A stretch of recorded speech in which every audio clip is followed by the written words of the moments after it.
Hello and welcome back to The Path, the podcast from LifestyleRx. I'm Dan, and joining me here this week is Brendan, as always, and also our special guest for this week, Jess, who is our lead dietitian here at LifestyleRx. How are you doing today?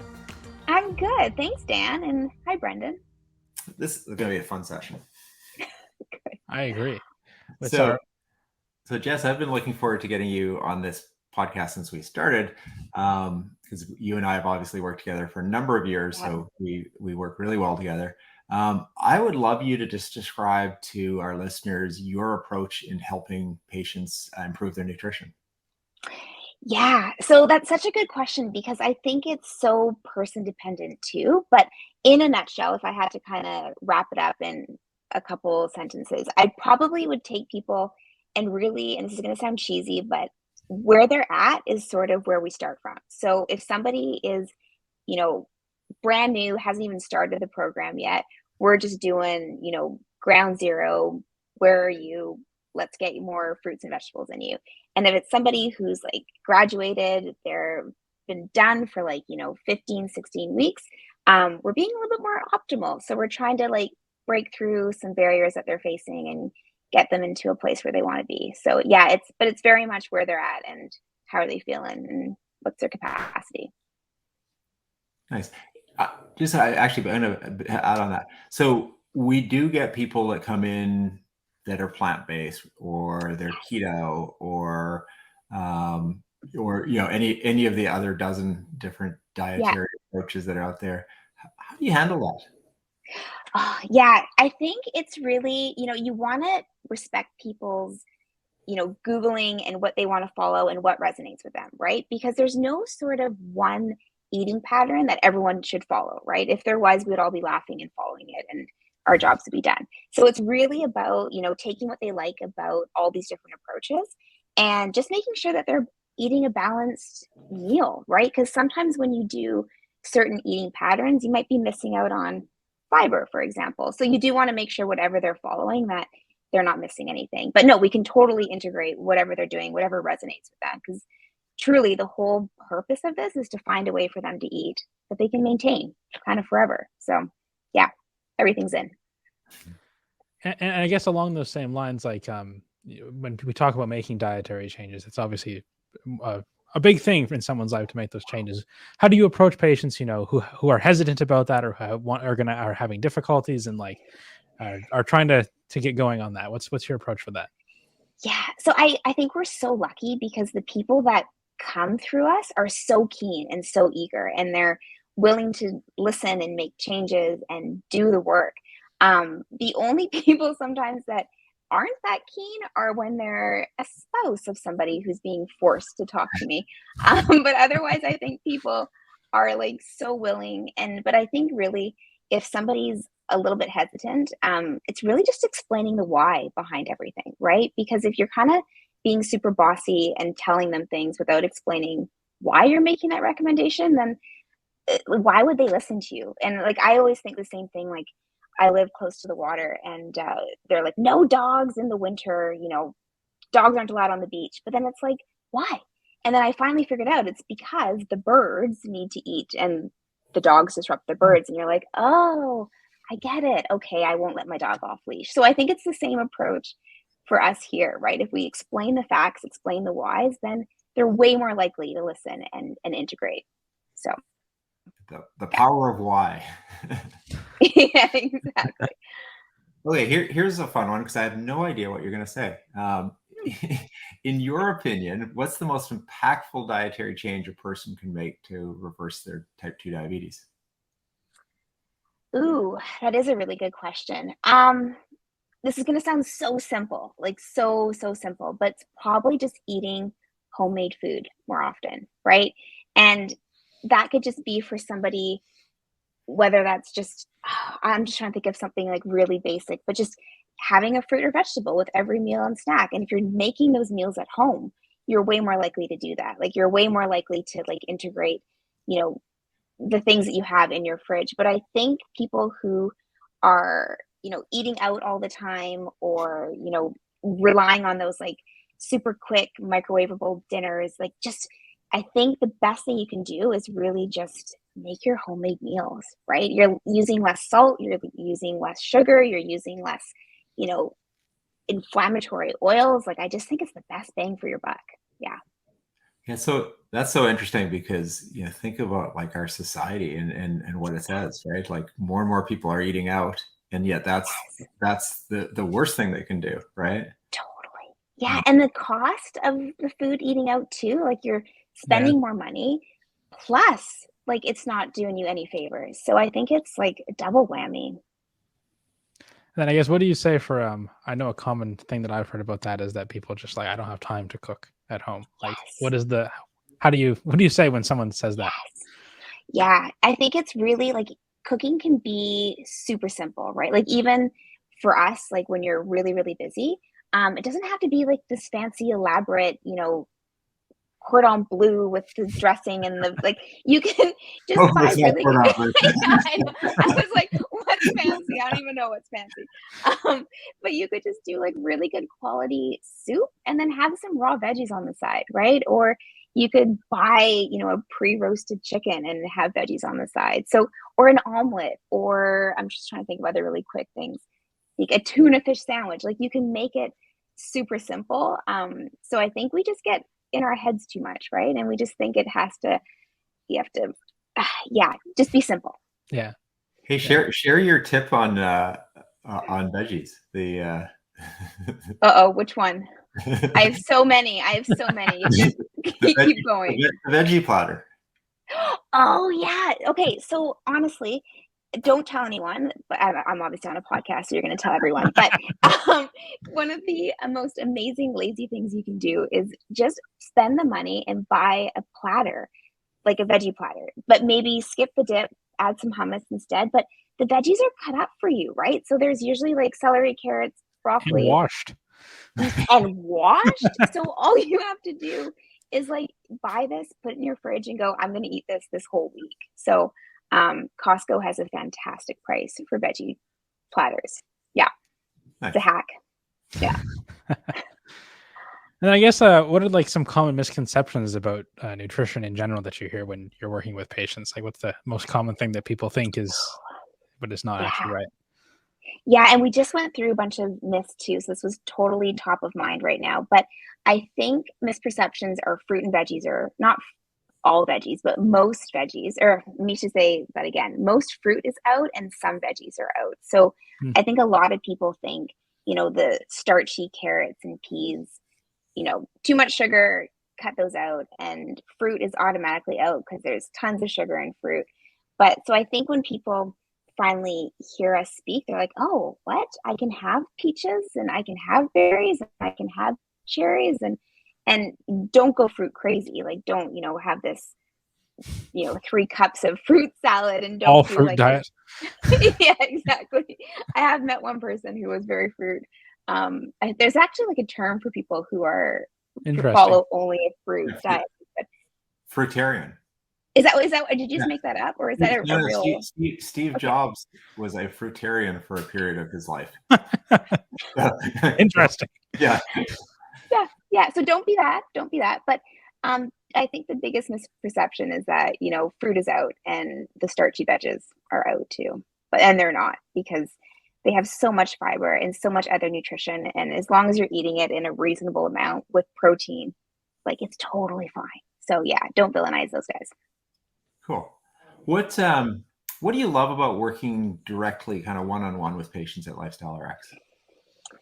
I think it's really lovely that, you can get results and you can see them within the amount of time that we're working together. Because sometimes, like, when you see somebody, it's a one-off session and then they disappear forever. So you have no idea, like, the impact you're having. You have no idea if you're making a difference.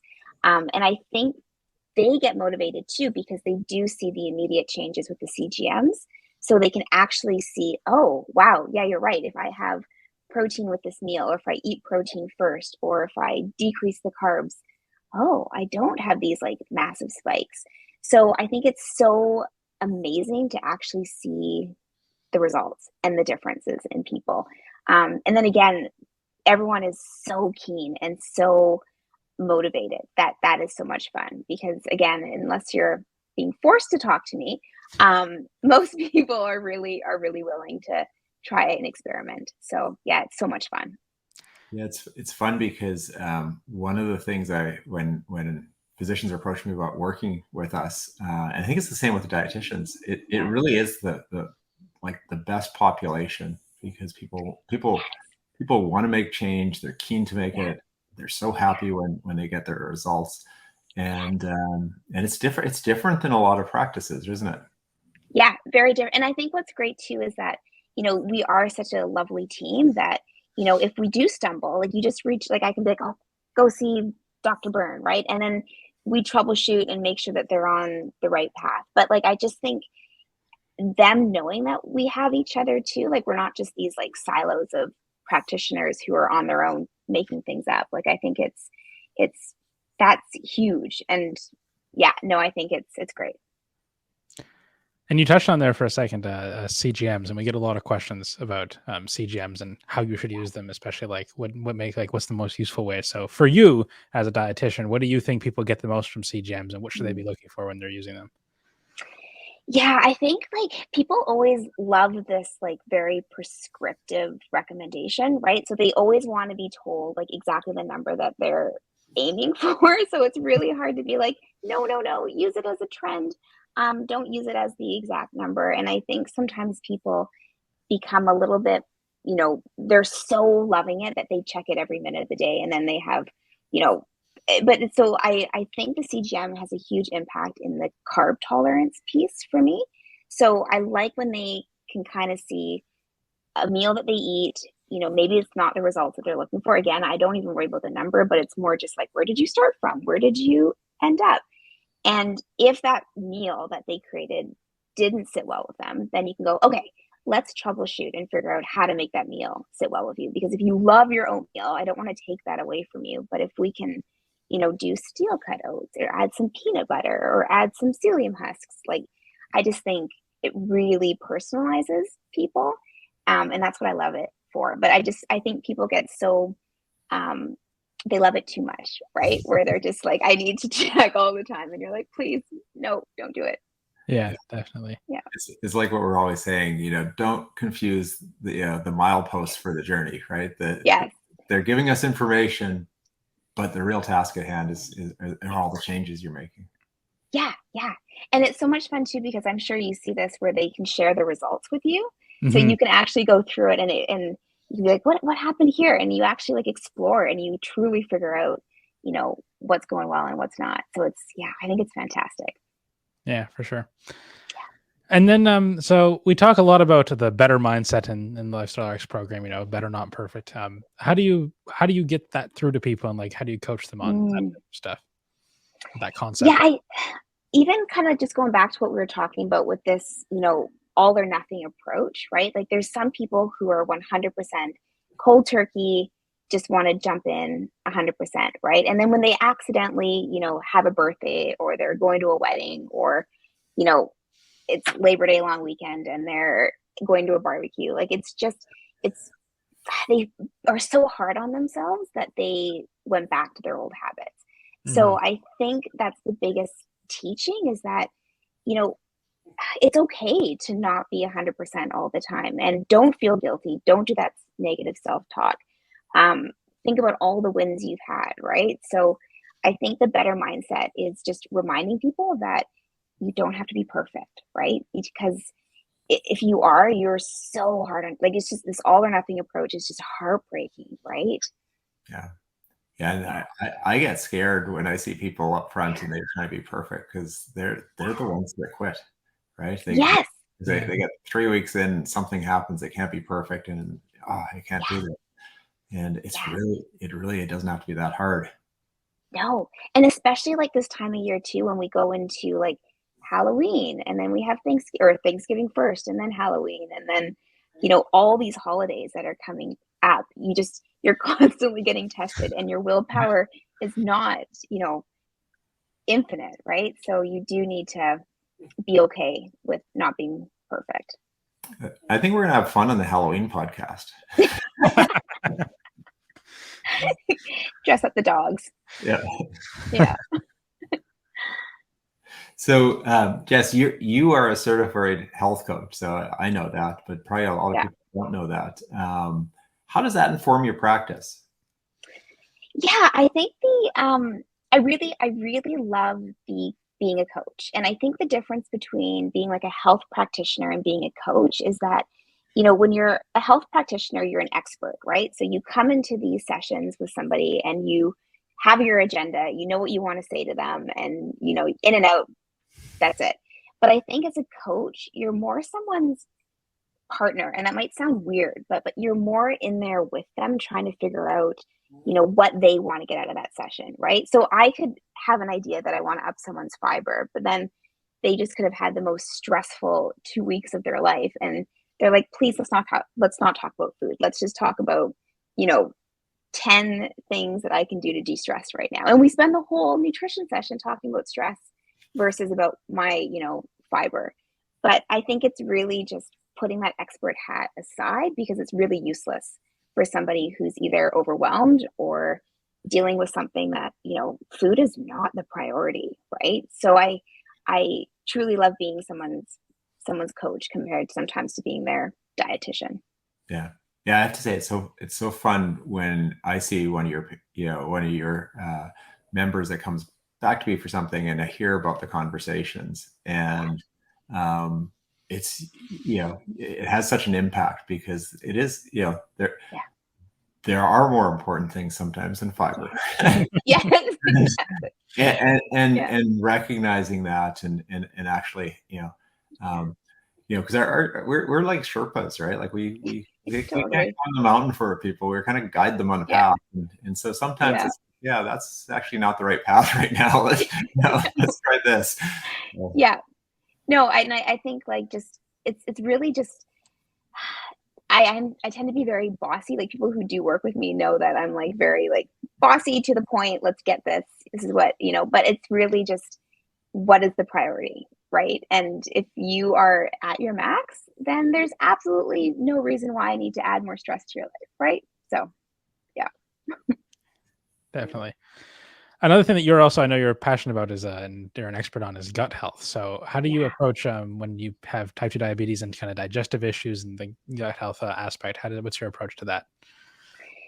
Yeah, I think the gut health piece, like, we could do a whole podcast on gut health, but I think the gut health piece, it feels backwards to do it first, but you do need to tackle any sort of GI issues first. And GI issues can be, bloating or gurgling or gas or acid reflux or constipation, or like, there's a huge realm of things. But, when somebody is, let's say, their gut is not in tip-top shape, they can't tolerate all the fruits and veggies that we're recommending, right? And they can't tolerate 30 grams of fiber. So you do need to really like help, bring down these flares, bring down the inflammation, make sure their gut can handle the change that we're about to like integrate into their life.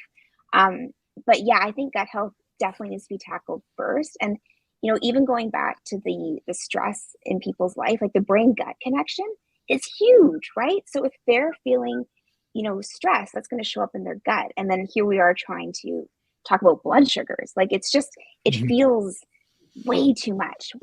So no, I think the gut health piece is, and again, I'm a little bit biased because I think it's really important, but I think it is important, and we should tackle it probably first before anything else.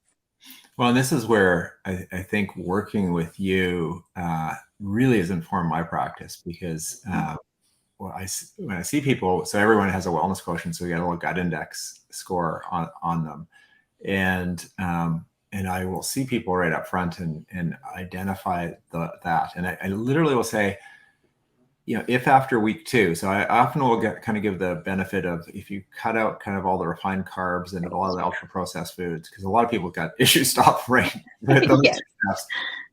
But if you haven't noticed a significant improvement when you've made those changes, that really probably prioritizing working one-on-one with a dietitian to get on top of that, and that becomes your first job. You figure that out first. what I love with it is by the time people come back to it, it's like, okay, my digestive issues are gone. And guess what? Your A1C is down too. So mission accomplished. Yeah. No, I know, and it does feel like sometimes when you have that conversation, you're like, "We gotta do this first." They're just like, "Why?" But I don't think anyone really like. I think we live in this world where all of our organs are separate, right? Like we don't understand that the gut impacts the liver, and then that impacts your blood. Like we just have all these like silos. I keep using that word, but it's true. Like I think we don't look at things holistically, and I think the gut piece has their little fingers in all these different components. It is very, very strange when you understand physiology that we've got, gastroenterologists specializing in the gut, and we've got other doctors specializing in neurology, and other doctors specializing in hormones and endocrinology. It really, we need to do a reorg. I agree. I support that. Yeah.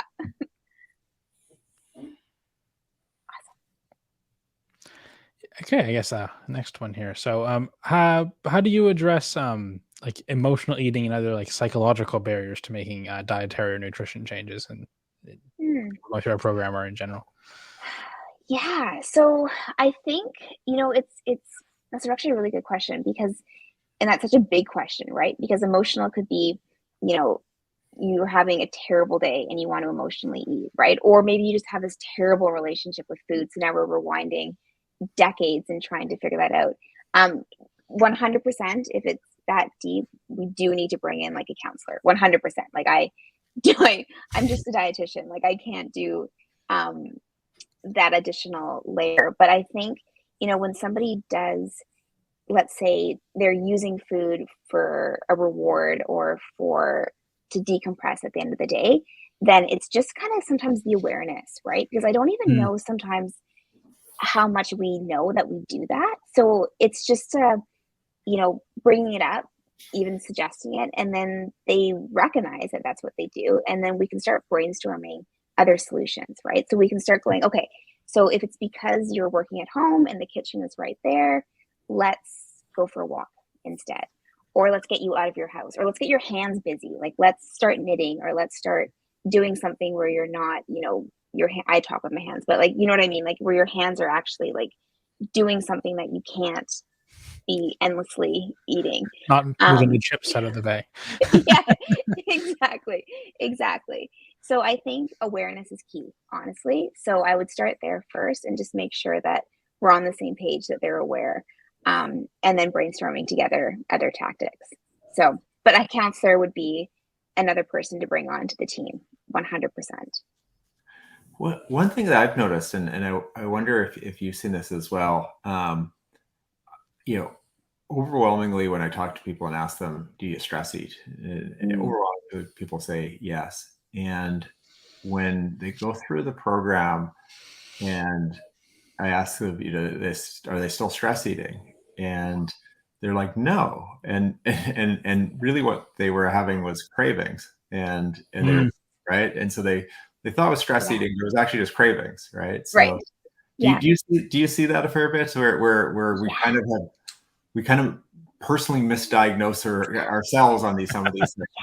Yeah. And I find like when you eat food, like really quick, snacky things, right? It doesn't fill you up, right? So of course you're hungry again in like 20 minutes. So, and then of course you want to reach for those like more salty, more sugary things. Cause again, you need that energy boost, right? So yeah, I think if we can load people up with, satiating protein and fiber, they're way less likely to emotionally eat because they feel full and they're like, oh, I can't imagine eating anymore right now. So yeah, exactly. I see the same thing. Yeah. What going back to kind of some of the common challenges and maybe just rattle off a few kind of common challenges that you see and kind of quick things that come to mind in terms of helping people with those common challenges. Yeah. So I think people like a prescriptive recommendation, right? So please eat 60 grams of carbs and please, follow this low carb keto type diet, follow this meal plan. So I think people really don't like it when we're like, ooh, so, let's figure out, how to eat more carbs, but maybe the right carbs and not no carbs. And I think we're adding sometimes more complexity to people, and that's very, very, sometimes I think they're going to thank us in the long term. But I think when we actually say that in the moment, they're like, oh no, I have to actually do all this work myself. So Yeah. I think that's one of the biggest challenges, honestly, is people just want to be told exactly what to do. And to empower them and make them work is hard. So yes, prescriptive, I think. And going back, like, people want us to give them like macros, like they want these grams of carbs and they want these calories, and it's like, okay, well, calories in versus calories out, that's a myth that we need to bust. And we're not about low carb, like good carbs are in and fruits in and vegetables are in. So I think, soy is fine, it doesn't cause man boobs, like all these things that like people Google. I think we just, yeah, I don't know. I hope we add clarity after 12 weeks, but I totally get the first 2 weeks that people are like, this is so much work. Yeah. No, and you've heard me say this. When I was teaching my son to drive, it was really fun watching how people learn, right? And so, before he took his learners, he didn't even know the rules of the road. So Right. he was unconscious and he was incompetent. And then he reads the book, and now he's conscious, but he's incompetent. He can't drive the vehicle. And then you go through that stage where you're conscious and you're competent, and that's where you're thinking about all these things and trying to make sense of them. But you do get to that place where you can listen to the radio and have a conversation and drive the car. And you forget that where you're going half. You just get I was driving. Listen to a podcast. Yeah. I feel like the macro one is, I would say that, the back to the misconceptions. Yeah. And I mean, we have a week called, we frame it around all carbs are not created equal. So how can you have a macro about a category where there's different choices? Yeah. I feel like we overcome that with when we, the prescriptive barrier, when we give them the protein prescription. I don't want a prescription. And then fiber's in there too. Yeah. So there's two prescriptions. So you're right. There you go. We got protein and fiber. Yeah. So we're just coming up to the end here, Jess. But what would be your simple advice for somebody who just signed up for the program, and what would be kind of your advice as they go into their first session? Yeah, so I'd probably like circle back to the first question you guys even asked today, and it's just, start where you're at, and you don't have to take like our pace. For a lot of people, is a little bit too quick. Like sometimes I hear people are like, oh, I'd love it to be like every other week, right? So we might be progressing weekly, and we might be in week 6, but they're still in week 3, and that's okay. So I think, the best advice I can say is, if you're feeling overwhelmed, which happens so much, is just pick 3 things. That's it. Whether the 3 things are eat a fruit and vegetable with every meal, or take your omega-3s, or move your body every day. Like, just take 3 things and solidify those and master those. And then when you're ready, we'll keep adding to that list. But I think sometimes people get so keen that they're like, okay, I need to fast. I need to take my D and my omega-3s and my fiber supplement and the protein and sleep and meditate. And then and then you don't do it. So pick 3. I love it. Yeah. I think that's great. Slow and steady wins the race. Yeah, especially with fiber. Yeah. Well, thanks, right, Jess. We've touched on a couple of things that we have to have you back quickly for. We gotta do a gut health, and we will do a fiber session. Yes, we will do that. Anytime. I love it. Yeah, definitely. Well, thank you so much for joining us today. That was an excellent discussion. And if you have anyone listening has any questions that they want us to answer, or to have Jess answer for sure on a future podcast, leave them in the comments on the community post or on YouTube, Facebook, wherever you're watching this. We read them all and we keep a nice list, and we will definitely get to those in a future show. So thank you so much for listening. Thank you, Brendan and Jess, for being here again today. If you're interested in signing up for the LifestyleRx program, it's available in BC, Alberta, and Ontario, and it's provincially covered in those provinces, and you can sign up at lifestylrx.ca. So we hope you have a great week, and we'll talk to you next time. Thanks. Bye-bye. Thanks, Dan. Bye, guys.